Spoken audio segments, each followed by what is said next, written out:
2024 సంకల్ప పత్రంలో మోదీ గారు ప్రజలందరికీ, భారతీయ ప్రజలందరికీ ఇచ్చిన గ్యారంటీలు సుమారు ఒక 12 పాయింట్ల కింద మనం దీన్ని మాట్లాడుకోవచ్చు. ఇందులో ఈయన పేదలకు, రైతులకు, మధ్యతరగతి కుటుంబాలకు, యువతులకు, శ్రామికులకు, దాని తర్వాత మన భారతదేశ పరంపర అంటే దేవాలయాలు కానీ, సంగీతాలు కానీ, నాట్యం కానీ, రకరకాల కళలను కానీ, దాని తర్వాత ఆర్థిక వ్యవస్థను బలోపేతం చేయడానికి ఏ విధంగా మౌలిక సదుపాయాలు అంటే ఇన్ఫ్రాస్ట్రక్చర్స్, ఫ్లైఓవర్స్ కానీ, మీకు రోడ్స్ కానీ, దాని తర్వాత సబ్వేస్, ట్రైన్స్ లాంటివి కానీ, ఇలాంటివన్నీ ప్రతి ఒక్కటి అంటే ఒక రాష్ట్రంతో కనెక్ట్ అవ్వడం చాలా ముఖ్యం. ఒక డిస్ట్రిక్ట్తో కనెక్ట్ అవ్వడం చాలా ముఖ్యం. ఒక హైటెక్ ఒక సిటీ కూడా మెగా సిటీ అవ్వాలంటే రోడ్డు ఒక ప్రాంతం నుంచి ఇంకో ప్రాంతాన్ని కనెక్ట్ అవ్వడం చాలా ముఖ్యం. ఇలాంటివి వయోవృద్ధులు అంటే మనకి చాలా ఆశ్చర్యకరమైన విషయం ఏమిటంటే మోదీ సర్కార్ రాకముందు ఎంతోమంది వయోవృద్ధులు పెన్షన్లు లేకుండా ఎన్నో బాధలతో పిల్లలు వదిలేసి వాళ్ళ జీవితాలు ఇబ్బందికరంగా పాలయ్యాయి. కానీ మోదీ గారి సర్కార్ వచ్చిన తర్వాత అలా కాకుండా 70 సంవత్సరాలు దాటిన వృద్ధులందరికీ ఆయుష్మాన్ భారత్ కింద కూడా వాళ్ళు చేర్చి ఉచిత ఆరోగ్య సౌకర్యాలను కల్పించడం అనేది చాలా ముఖ్యమైన విషయం. ప్రత్యేక కార్యక్రమాలు సీనియర్ సిటిజన్స్ కోసం కూడా ఈసారి ఇంకా పెన్షన్లు లాంటివే కాకుండా ఇంకా ఎన్నో కూడా ముందుకు తీసుకొని వచ్చే అవకాశాలు ఉన్నాయి. నిరుపేదలకు ప్రాధాన్యత, ఎందుకంటే మనకి అందరిలోనూ నిరుపేదలు ఉన్నారు. ఎస్సీ, ఎస్టీ, ఓబీసీలు, స్త్రీలు, అన్ని రకాల జాతులు, మతాలలోనూ ఉన్నారు. ముస్లింలలో ఉన్నారు, హిందువులలో ఉన్నారు, క్రిస్టియన్లో ఉన్నారు, సిక్కులలో ఉన్నారు.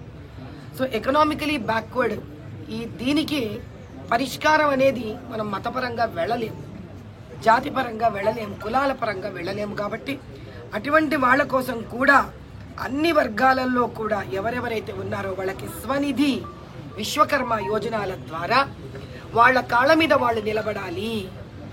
వాళ్ళకంటూ ఒక విద్యను నేర్పించి, హిందీలో దాని హునర్ అంటాము, మనం వాళ్ళకి విద్యను నేర్పించి ఆ విద్య నేర్చుకున్నంత కాలం కూడా రోజుకి 500 రూపాయలు వాళ్ళకి ఇచ్చి, ఆ తర్వాత వాళ్ళకి ఏ విద్యను నేర్పిస్తున్నారో ఆ విద్య తగ్గ వాళ్ళకు కిట్టునిచ్చి, ఆ తర్వాత 1 లక్ష నుంచి 3 లక్షల రూపాయల వరకు కేవలం నెలకు 42 పైసల వడ్డీ పడేంత మాత్రంలోనే వీళ్లకు అక్కడి నుంచి అభివృద్ధి చేసుకున్నటువంటి ఒక ఆయోజనను ఏర్పాటు చేసి దాని ఇప్పుడు ఇంకా ముందుకు 5 ఏళ్ళు తీసుకెళ్ళడం జరుగుతుంది.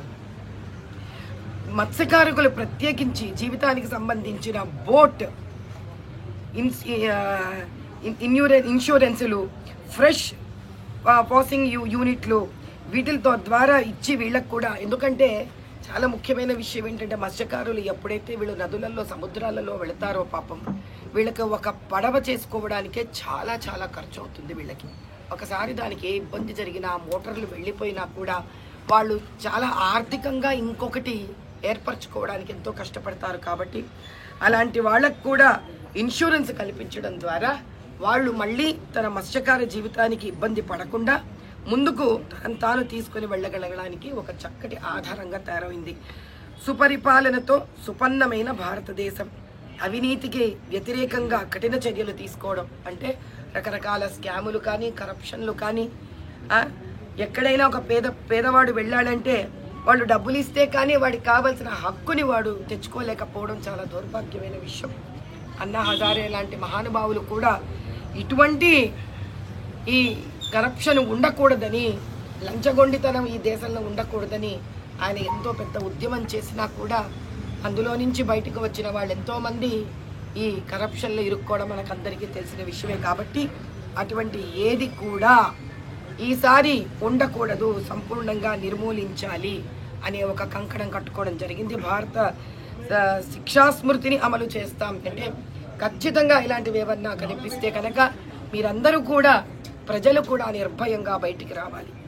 లంచాలనేది ఎంత పైకం ఇస్తున్నాం అనేది కాదు, మనం ఇవ్వకూడదు అనేది భారతదేశంలో ప్రజలందరూ కూడా, ముఖ్యంగా తెలంగాణ రాష్ట్రంలో ప్రజలందరూ కూడా మేము లంచాలు ఇవ్వము, మేము మామూళ్ళు ఇవ్వము, మేము ఇటువంటి ఏవి కూడా చట్టానికి విరుద్ధమైన పనులు చెయ్యగలిగితే అటు సెంట్రల్ గవర్నమెంట్ కూడా, ఇక్కడ ఉన్న మేము కూడా బీజేపీ తరఫున కూడా వాళ్ళకి సహాయ సహకారాలను అందిస్తాము.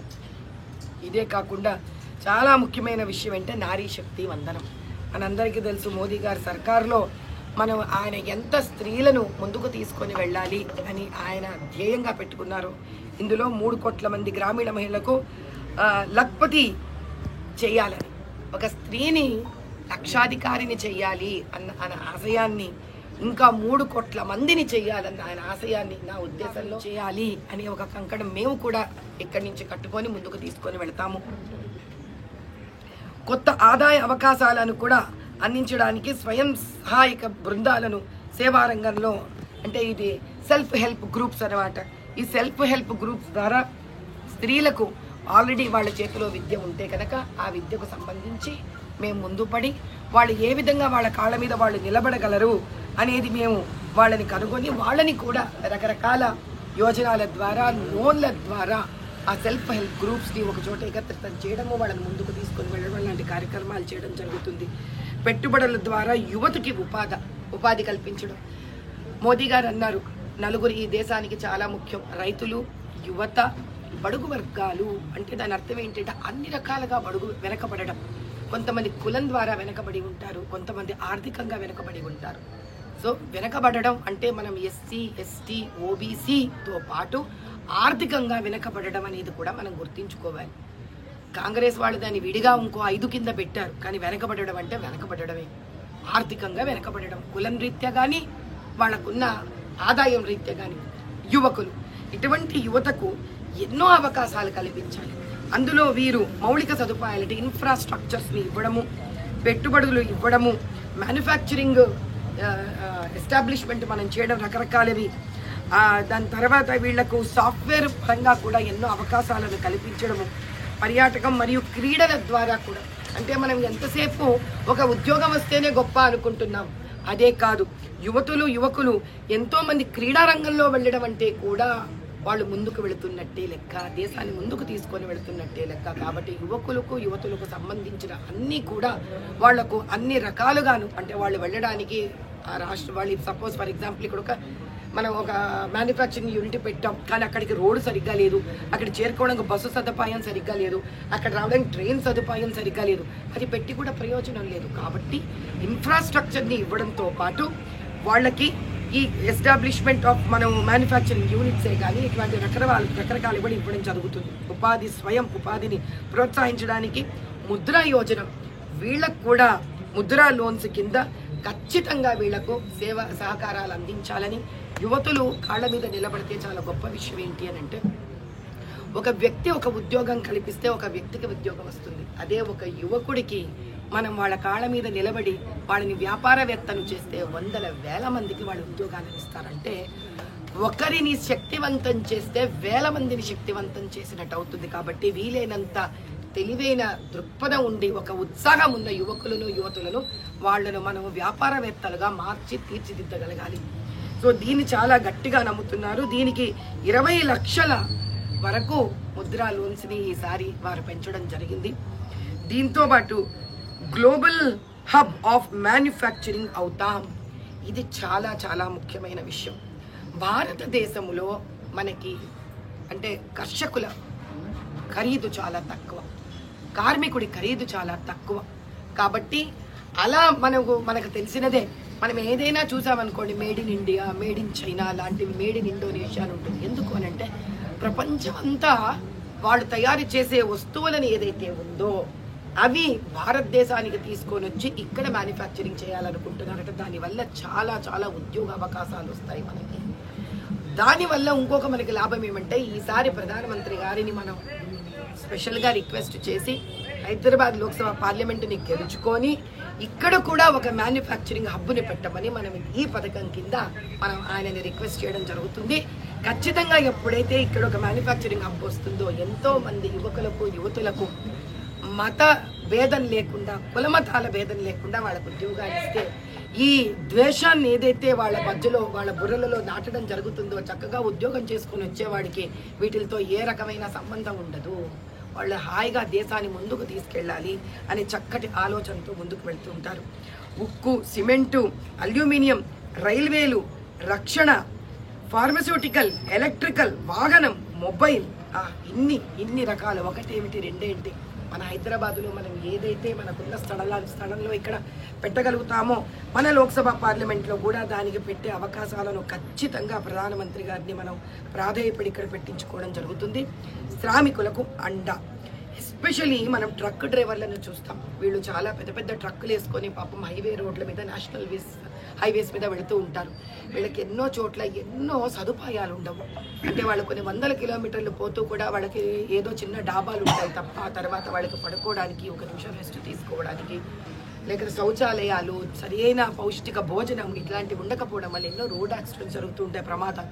ఇలాంటివి లేకుండా హైవే రోడ్ల మీద ఇటువంటి ట్రక్ డ్రైవర్స్ అందరికీ కూడా చక్కటి సదుపాయం కలిగించడం. గిగ్ వర్కర్లు అంటే మనకు తెలుసు, ఈ జొమాటో ఇట్లాంటివి ఫుడ్ సప్లైలు చేస్తూ పాపం బైకుల మీద తిరిగే పిల్లలు, గృహ కార్మికులు అంటే మన కన్స్ట్రక్షన్కి సంబంధించిన వాళ్ళు, వీధి కార్మికులు అంటే రోడ్డు మీద మనం అడ్డాల మీద పాపం వచ్చి శ్రమపడే కర్షకులు పాటు ఇతర ఈ శ్రమ పోర్టల్ ద్వారా సాధికారత్వం కలిగిస్తామంటే వీళ్ళందరినీ ఒక రకంగా గుర్తించడం. అంటే వీళ్ళు ఉన్నారు అని ఎలా తెలియాలి దేశానికి? వాళ్ళ జీవితాలు పొద్దున్న లేచినప్పటి నుంచి అడ్డా మీద నిలబడి ఓ కూలి పని చేసుకొని ఆ అడ్డా నుంచి ఇంటికి వెళ్ళిపోవడంతో సరిపోతుంది. కానీ ఇది చాలా అన్యాయం. ఇలాంటి వాళ్ళు ఒకళ్ళు ఉన్నారు అని దేశంలో వాళ్ళకు కూడా తెలియాలి, గర్వకారణంగా వాళ్ళు ఫీల్ అవ్వాలి. కాబట్టి వాళ్ళకు కూడా ఈ పోర్టల్ ద్వారా వాళ్ళ నుంచి ఒక రికగ్నిషన్ వాళ్ళకు కూడా ఇప్పించి అక్కడి నుంచి వాళ్ళకు కూడా కావాల్సిన సదుపాయాలను కూడా కల్పించగలగడం. చివరిగా చాలా ముఖ్యమైన విషయం 2, మధ్యతరగతి సంరక్షణ. మధ్యతరగతి కుటుంబాలు ఎలా ఉంటాయి అని అంటే వాళ్ళ బాధలు, వాళ్ళు అలా రోడ్డు మీద వెళ్ళి అడుక్కును తినలేరు. వాళ్ళ జీవితంలో పైకి ఎదగడానికి వాళ్ళకి ఆర్థిక ఇబ్బందులు ఉంటాయి. ఇటువంటి వాళ్ళ గురించి ఆలోచించడం కూడా చాలా చాలా ముఖ్యం. అలాంటి వాళ్లకు వాళ్ళ నివాస్ మన ప్రధానమంత్రి ఆవాస్ యోజన ప్రకారం వాళ్ళకు కూడా ఇండ్లను కలిగజేయాలని ఆసుపత్రులు, ఆయుష్మాన్ ఆరోగ్య కేంద్రాలు మరియు ద్వితీయ ఆరోగ్య సంస్థలు మనము హైదరాబాద్ పాత బస్తీలో ప్రత్యేకించి కనుక చూసుకున్నట్లయితే అసలు ఏ రకమైనటువంటి కూడా మీకు హెల్త్ సెంటర్స్ లేవు పాత బస్తీలలో. కానీ ఇప్పుడు ప్రధానమంత్రి గారి ఈ పథకం కింద మేము కృషి చేసి ఖచ్చితంగా ఈ సీటుని గెలుచుకొని ఈ బస్తీ వాడలలో ఖచ్చితంగా మేము ఆరోగ్య కేంద్రాలను స్థాపిస్తాము. మేము ఆయుష్మాన్ భారత్ కింద అదేవిధంగా వాళ్ళకి మెడిసిన్స్ కూడా తక్కువ ధరలలో కూడా అందుబాటు చేసే కృషి చేస్తాం. ఇంకా చివరిగా పేదల సేవ.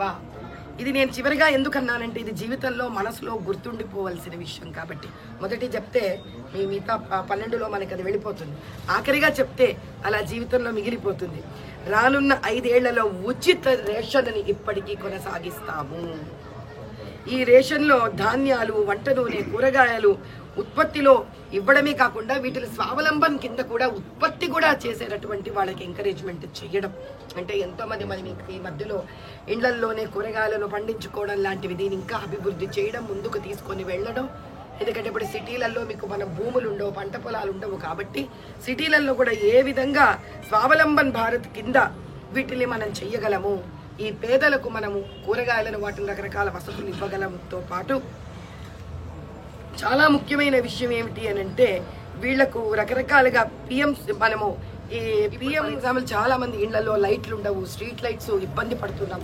స్ట్రీట్ లైట్స్ ఎలాగో ఇక్కడ గవర్నమెంట్ చేయాలి, కానీ వీళ్ళ ఇళ్లలో కరెంటు అనే ఇబ్బంది వీళ్ళకు ఉండకూడదని, వీళ్ళకి కరెంటుకి కడుతున్న డబ్బులు వీళ్ళు కష్టపడకూడదని సోలార్ సిస్టమ్ని వీళ్లకు తెలియజెప్పి వీళ్ళ ప్రతి ఇంటిపైన, ప్రతి పేదవాడి ఇంటిపైన సోలార్ సిస్టమ్ రావాలి. మనకి సోలార్ దాంతో మనకి వీళ్ళ ఇళ్లలో వెలుగులు రావాలి, వీళ్ళకి కూడా అన్ని సౌకర్యాలు కలగాలని ఇలా ప్రధానమంత్రి గారు రైతులను, స్త్రీలను, పేదవాళ్లను, మధ్యతరగతి కుటుంబీకులను, మన సాంప్రదాయాలను, యువకులను, అదేవిధంగా ఇన్ఫ్రాస్ట్రక్చర్ని ఇలా ఏది వదిలిపెట్టకుండా 12 భాగాలలో దేశాన్ని సర్వతోముఖంగా ముందుకు తీసుకొని వీళ్ళు అభివృద్ధి చేయాలనుకున్న ఆయన గొప్ప ఆశయాలకు మేమందరం కలిసి ఉన్నామని, ఈ ఆశయాలను భారతదేశం మొత్తము తీసుకొని వెళ్ళి ఆర్థికంగా అంతర్జాతీయ స్థాయిలో 5 ఏళ్లలో మొట్టమొదటి పొజిషన్కి పట్టుకొని రావడానికి మేము నిరవధికంగా కృషి చేస్తున్నామని సవినయంగా మనవి చేసుకుంటున్నాము.